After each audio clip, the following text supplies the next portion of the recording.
Graph की शुरुआत कैसे हुई, कॉन्सेप्ट ऑफ ग्राफ यानी ग्राफ की प्रेरणा कैसे मिली, ग्राफ पढ़ने की कहाँ से शुरू हुआ।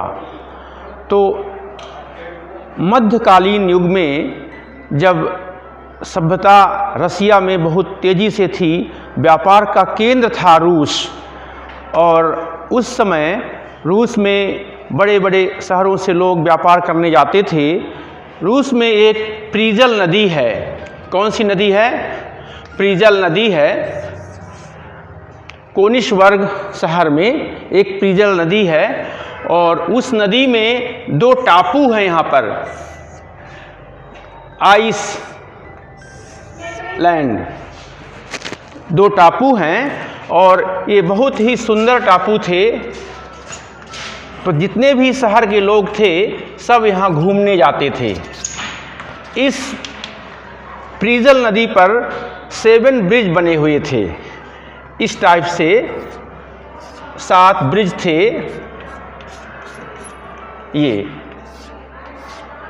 ये बाहर जाने के लिए ये नदी है।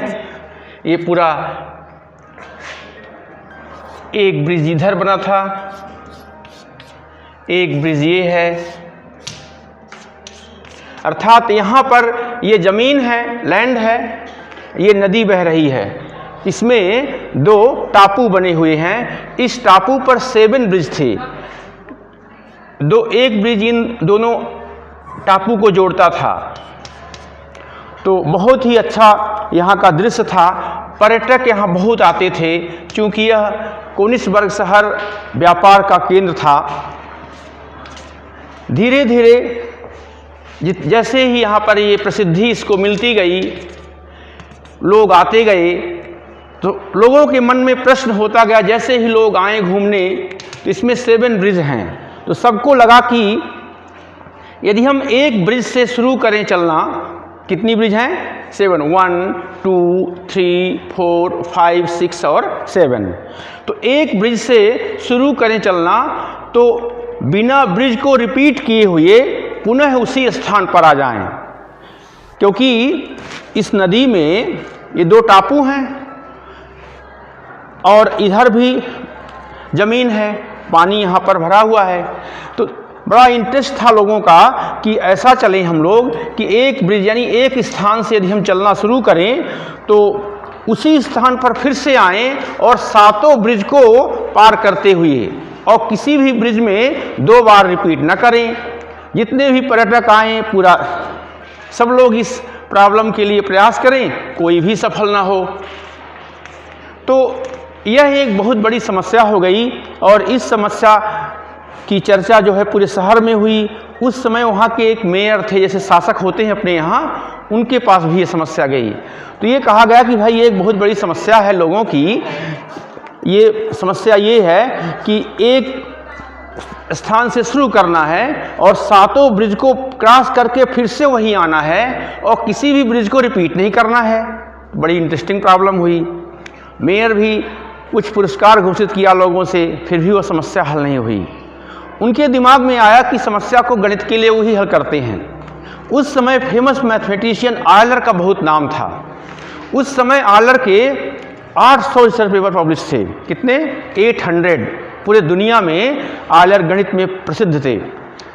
तो मेयर ने आयलर को पत्र लिखा कि हमारे शहर की एक बहुत बड़ी समस्या है कि हमारे इस प्रीजल नदी में 7 ब्रिज हैं, और उस ब्रिज की, इन ब्रिजों की ये प्रॉब्लम है कि एक ब्रिज से हो करके सभी को पार करना है और किसी ब्रिज में रिपीट नहीं करना और उसी स्थान में वापस आना है। तो इसको उन्होंने नाम दे दिया 7 ब्रिज प्रॉब्लम। कोनिशबर्ग शहर है, तो कोनिशबर्ग शहर की 7 ब्रिज हैं इस प्रीजल नदी में, तो इस प्रॉब्लम का नाम दे दिया उन्होंने, वहाँ के मेयर ने, कि ये 7 कोनिशबर्ग 7 ब्रिज प्रॉब्लम। उन्होंने पत्र लिखा आयलर को कि आप बहुत बड़े महान गणितज्ञ हैं, आप इस समस्या का हमारे हल कीजिए, आपको उचित पुरस्कार दिया जाएगा। तो गणित के लोग पुरस्कार के लिए बहुत नहीं चाहते हैं। तो आयलर ने देखा, तो उन्होंने उनको रिप्लाई दिया, उन्होंने पत्र भेजा कि भाई ये जो है कोई गणित की प्रॉब्लम नहीं है, ना तो कोई इसमें अलजेब्रा है, ना कोई ट्रिग्नोमेट्री है, ना कोई इसमें टोपोलॉजी है, तो उन्होंने रिप्लाई कर दिया कि भाई ये गणित की समस्या नहीं है, इसलिए इसको हम सॉल्व नहीं कर पाएंगे अभी। फिर भी मैथमेटिशियन का दिमाग रहता है, कोई प्रॉब्लम देता है उसको वो सोचते रहते हैं। तो आयलर इसके बारे में सोचते थे कि ये हल कैसे हो।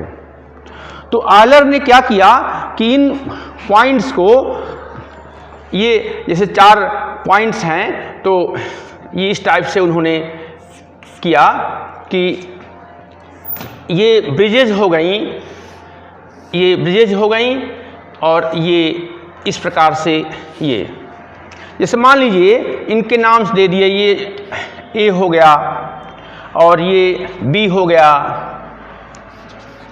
जो आइसलैंड है सी और डी हो गए। तो ये 4 पॉइंट दे दिया उन्होंने, ठीक। तो इनके दिमाग में ये आ रहा कि भाई जहाँ पर ये ज़मीन है यानी पानी नहीं है, उनको नाम दे दिया गया भाई ए बी सी डी, ठीक है। और ये 7 ब्रिजेज हो गई, ये क्या हो गई, ब्रिज हो गई, 1 2 3 4 5 6 और 7। उन्होंने इस प्रकार से बनाया, मैथमेटिक्स के हिसाब से अपने पेपर में हल करने लगे। तो उन्होंने ये देखा कि इन पॉइंट्स को उन्होंने कह दिया, ये जो मरुस्थल है अथवा ज़मीन है, इनको उन्होंने नाम दे दिया पॉइंट अथवा नोड कह दिया। क्या कह दिया, नोड। और इन जो 2 नोड, ये भी नोड है जो पॉइंट है, 1 2 3 4, कितने पॉइंट्स हैं, 4 बिंदु हो गए अथवा 4 नोड हो गए। किन्हीं 2 पॉइंट्स को जोड़ने वाली जो पुल है, ब्रिज है, उसको उन्होंने कोर कह दिया। क्या कह दिया, कोर कह दिया अथवा एज कह दिया, एज कह दिया। और उन्होंने कई प्रकार से कोशिश किया कि यहाँ से चलें, यहाँ पहुँचे, फिर यहाँ से, लेकिन ऐसा नहीं हो पाया कि हम लोग किसी बिना रिपीट किए हुए हम लोग वहीं पहुँच जाएं। तो ये अनसॉल्व प्रॉब्लम रह गई और यहीं से निकल गया ग्राफ। उन्होंने ये कहा कि जो ये पॉइंट्स हैं ये, तो इसके लिए एक तरीका तो ये निकाला कि ऐसे चलिए, ऐसे चलिए, और फिर ऐसे आइए, और फिर ऐसे आइए, और फिर यहाँ पर जाइए, और फिर यहाँ आ जाइए, तो रिपीट नहीं होगा।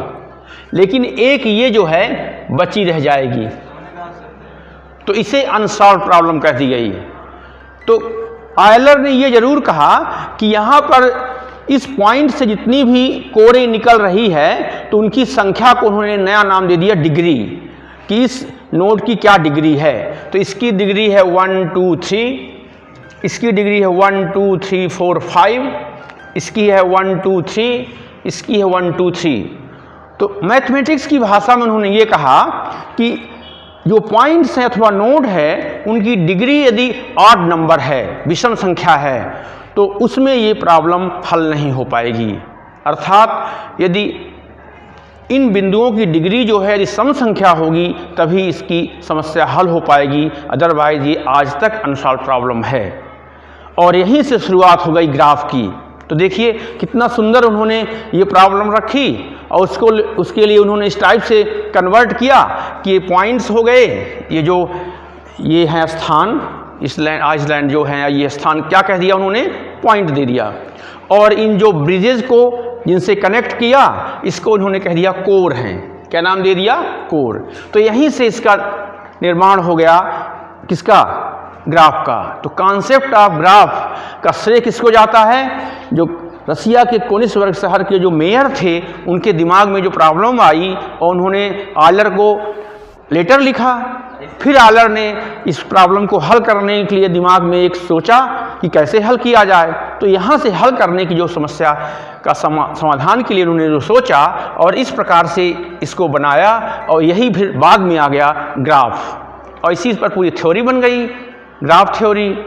और इसी में उन्होंने जब आयलर ने चला कि भाई ऐसे चलते हैं हम लोग, यहाँ से ऐसे चले, फिर यहाँ चले, फिर यहाँ चले, फिर यहाँ आए, तो इसी को कह दिया गया आयलर पाथ।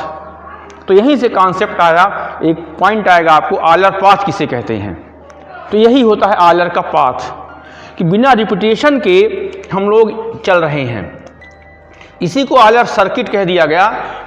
आपको बताएंगे कि पाथ और सर्किट में क्या अंतर होता है। तो यहीं से शुरू हुआ concept of graph, definition of graph. तो ये कुछ नहीं है, यह एक रिलेशन है।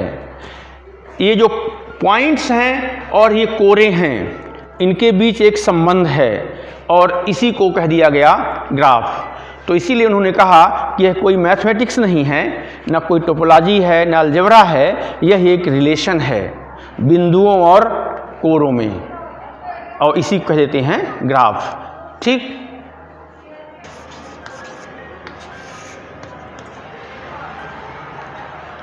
So what is graph? Graph की क्या परिभाषा होती है?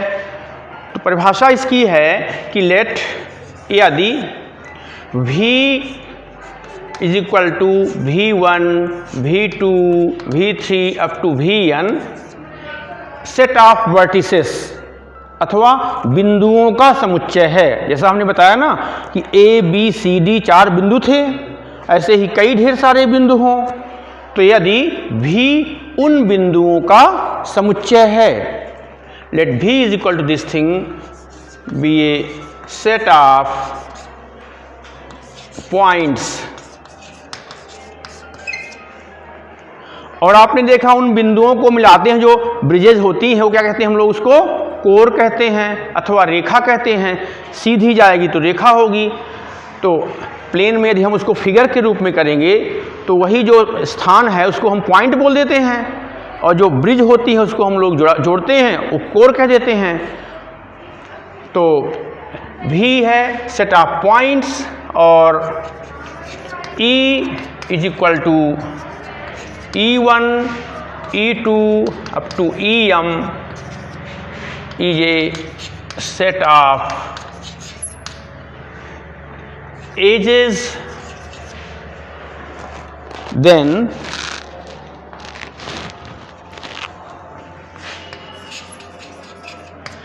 G is equal to VE is called graph. तो ये है परिभाषा। ग्राफ की क्या परिभाषा होती है? ग्राफ कोरों का समुच्चय, तो इसको हम लोग बोलते हैं G is equal to V graph.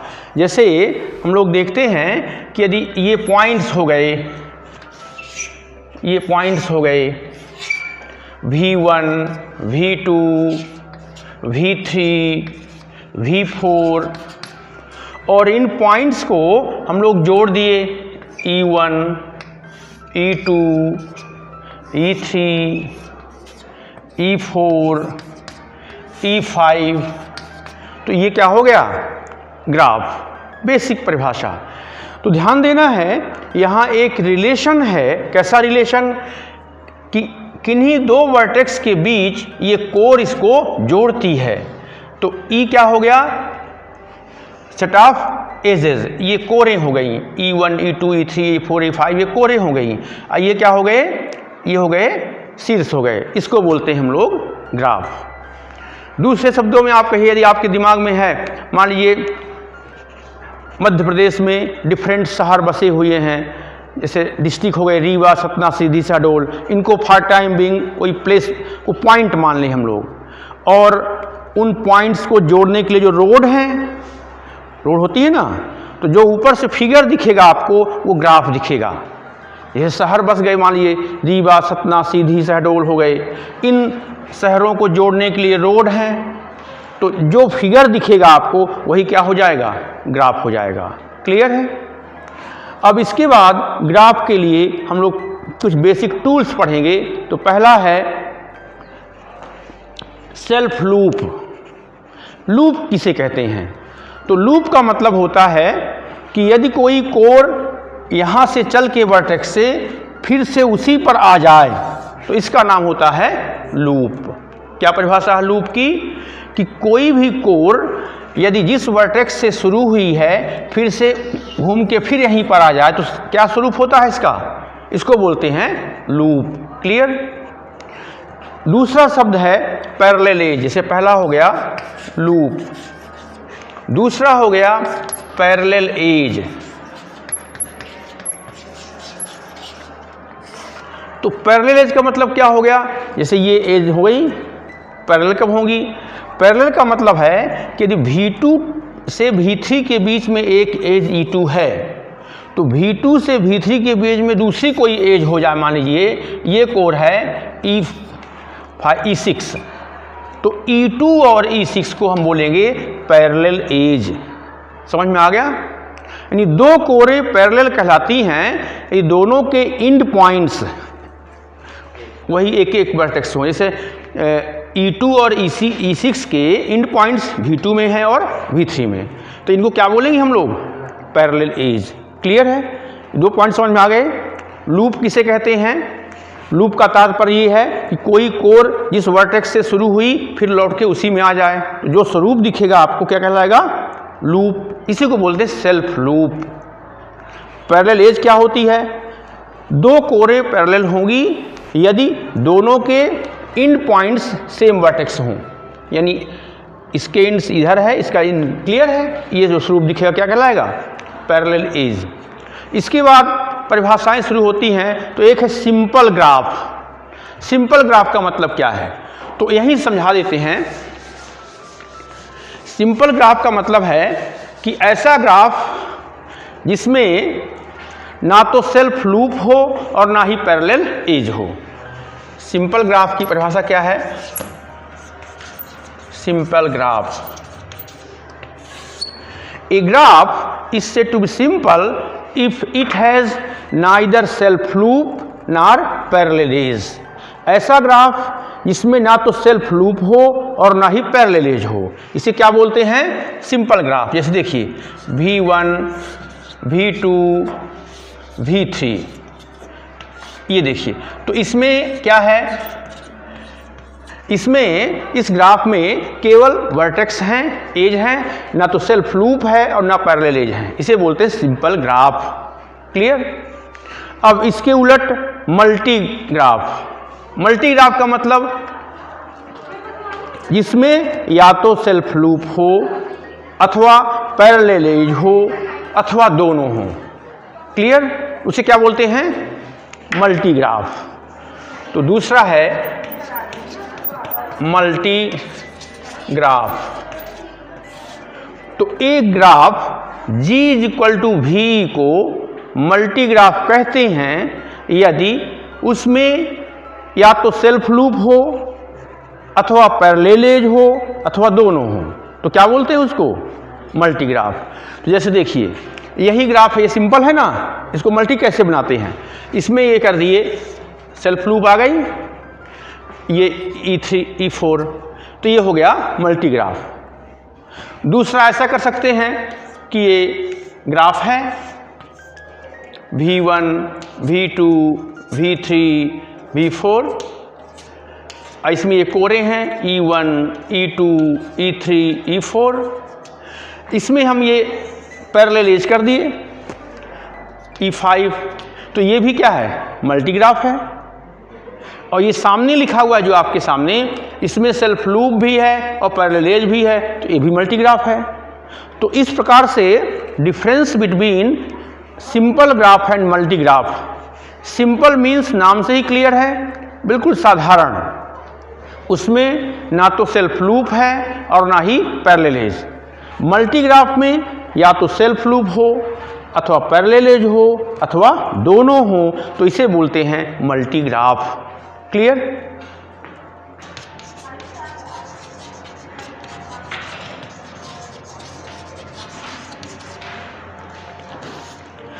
Degree of vertex in a graph. किसी भी ग्राफ में वर्टेक्स की डिग्री क्या होती हैं? जैसे हम लोग जानते हैं कि कोई ग्राफ है तो दो ही चीज़ है, V और E। तो कोई भी ग्राफ हम लोग बना दिए, जैसे मान लीजिए यहाँ पर V1, V2, V3, V4, ये तो अब ये परिभाषा आई कि भाई किसी वर्टेक्स की डिग्री क्या होती है। तो एक लाइन की परिभाषा है कि किसी भी वर्टेक्स की डिग्री से तात्पर्य ये है कि उस वर्टेक्स से कितनी कोरें संलग्न हैं, जुड़ी हुई हैं, कितनी कोरें निकल रही हैं, बस। तो क्या होता है ये? डिग्री। तो आलर ने यही कहा था कि यदि वर्टेक्स की डिग्री इवन है तभी प्रॉब्लम सॉल्व हो सकती है, क्योंकि जो कोनिसबर्ग ब्रिज प्रॉब्लम में 4 वर्टेक्स थे, तो प्रत्येक वर्टेक्स की 2 की डिग्री कितनी थी? 3 थी, और एक की 5 थी, देखे थे आप, यानी 8 थी। तो डिग्री से तात्पर्य ये है कि उस वर्टेक्स से कितनी कोरें जुड़ी हुई हैं, उसकी संख्या गिन लेते हैं हम लोग, वही होती है डिग्री। क्लियर है? तो क्या होती है परिभाषा? तो परिभाषा लिख देते हैं, let G is equal to V E be a graph, let G is equal to VE be a graph, then degree of V belongs to capital V, यानी कैपिटल V के एलिमेंट्स होते हैं ये V1, V2, V3, then degree of V belongs to capital V is denoted by DEG-V, degree of V, clear, and is defined by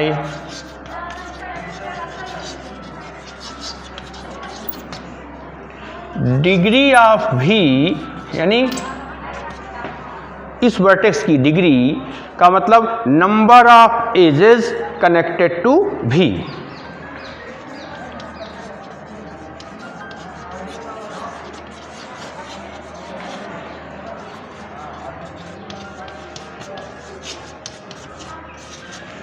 उन कोरों की संख्या जो V से जाती हैं अथवा जुड़ी हुई हैं। क्लियर है? अब जैसे हमने दे दिया ये ग्राफ, मान लीजिए ये ग्राफ है कोई भी ये, तो इसका उदाहरण दे देते हैं। ये कोई ग्राफ है, इसमें कितने वर्टेक्स हैं? 4। तो प्रत्येक की डिग्री निकाल लेंगे हम लोग। तो देखिए डिग्री ऑफ V1 ये कितना हो जाएगा? 1 2 3 4। डिग्री ऑफ V2 कितना है? 1 2 3। Degree of V3 is equal to 1 2 कितनी है? 3। Degree of V4 1 2। क्लियर?